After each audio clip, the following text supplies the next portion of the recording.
Welcome back to the Modular Science mission. I've taken the liberty of time warping ahead a little bit to where our service module is getting closer. I've also renamed it, as you can see. It is now the Munar Modular Science Mission Service Module, MMSMSM, which, if you pronounce it correctly, sounds just like a nightclub. Anyway, the objective here is we want it to get about 80 kilometers from our lander, which is right here, and then we're going to perform an orbital rendezvous. Looks like our lander, or our service module, is just coming up over the horizon right now. Once it gets to about, actually we're gonna let it get a little bit closer. We're gonna let it get to about 50 kilometers before we go up to do our rendezvous. And the reason for that is, of course, it's gonna be a little bit less waiting. So now we're about 50 kilometers away. Since it's coming from the north, we want to point towards the south. If you think about it, use a little bit of common sense. It's gonna make more sense to you. You want to be headed in the same direction as the vessel that you're rendezvousing with. And we're going to kind of watch our vector a little bit, or we're going to watch our trajectory a little bit, and make sure that we're lining it up in the same direction. And as you can see, we're not. So we need to start shifting the other way.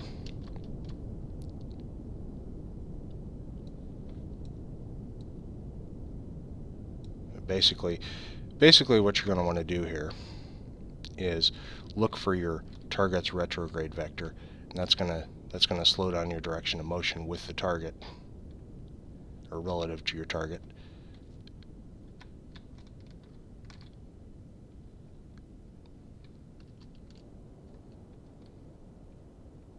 We're going to let our apoapsis get up to about 25,000 meters.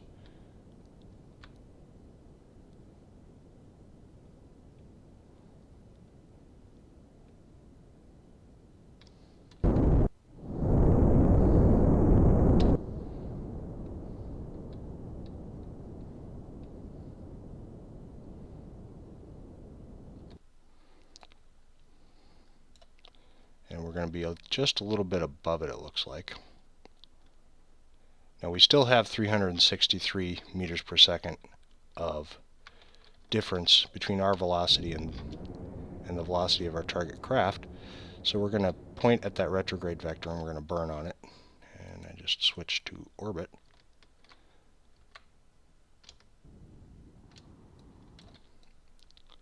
Now we're going to wait for our apoapsis to come and we'll make some further adjustments. Basically, I want to try to cancel out as much of the horizontal velocity as I can, so that it's not way ahead of us when we get to it.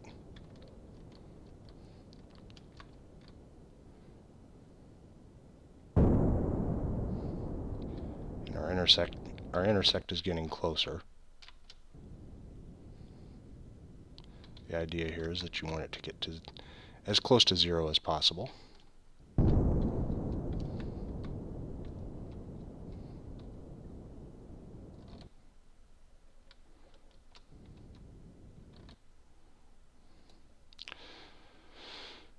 So that's pretty close. We'll go ahead and time warp ahead. We're going to be a little bit behind it. Once I get a little bit further up, I'll do another burn right on the horizon so that we can speed up. We're at about 22,000 right now, so we can probably get halfway between this retrograde vector here and the actual target. And we're close enough at this point, we're only 5 kilometers away, that we can switch out a map view and we can go ahead and cancel out that velocity.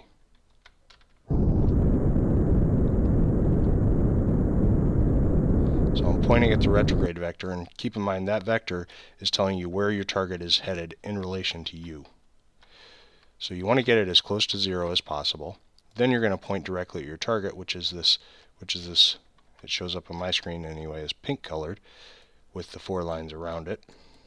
And you're going to burn right right towards it. I'm going to get us up to about 50 meters per second or so. That's going to close the distance relatively quickly. And we'll time warp until it gets a little bit closer.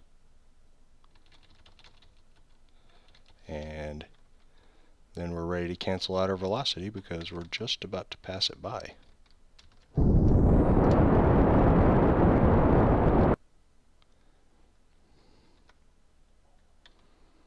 Now, as I said, when I was landing, I was talking about how you use the direction that you're pointed to cancel out the difference between your target and your vector.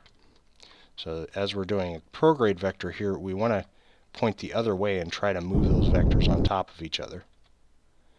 So you can see they're fairly close right now.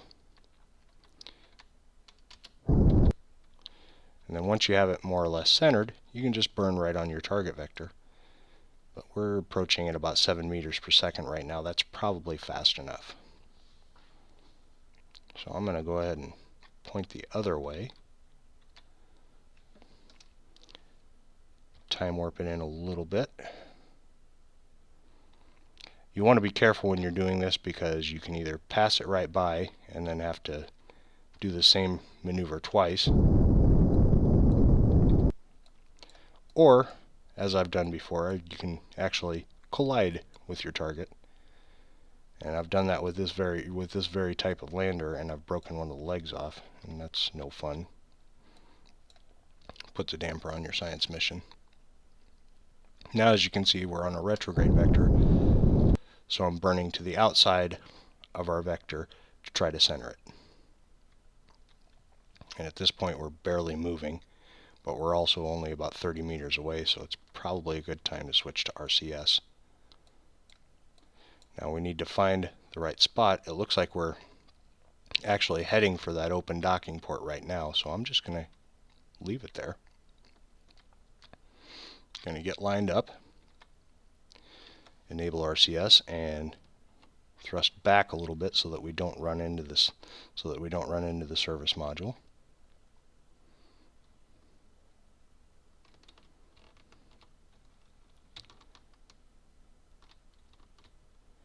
And our motion is pretty much canceled out. Let's switch to chase view and get ready to dock.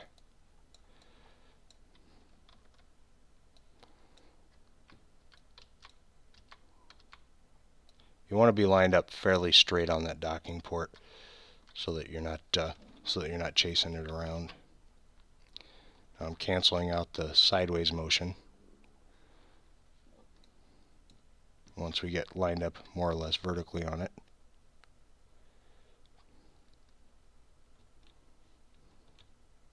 I'll stop that sideways motion completely and start coming ahead.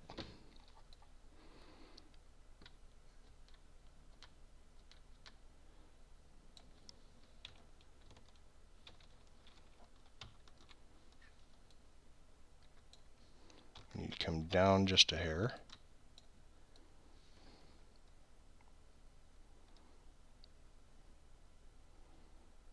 Now you can target the docking port that you're actually aiming for. It really doesn't matter a whole lot once you've gotten used to using the translation keys because you're taking your cues visually instead of from the nav ball. I find that to be a more intuitive way to do it. It's easier to figure out.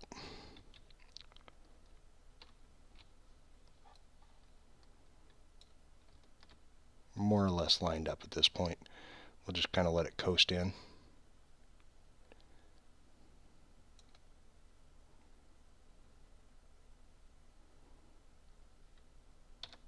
And a lot of times when you're trying to get onto that docking port, if you turn off your SAS and RCS, that'll allow the magnets to move the ship where it needs to be to dock. And I'll shut off the lights.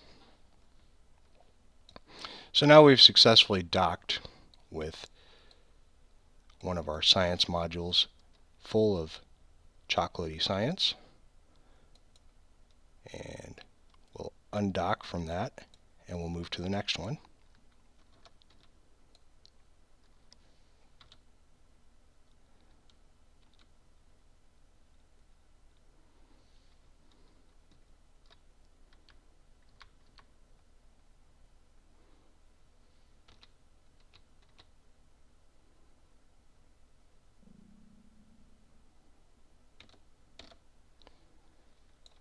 we're docked again. Now at this point, what I would do is grab this science module and descend to the Munar surface with it. And keep repeating that until I either run out of science modules or run out of biomes to use them in. But since this is basically for demonstration purposes, and I've already gotten most of the science that I can get from the moon, I'm not going to do that. What I will do instead is, in the next video, I'll show you how to reacquire Kerbal and plot an intercept with Kerbal, and I'll show you how to land both the lander and the service module from this mission. So we'll do that next time, and I'll see you in the next video.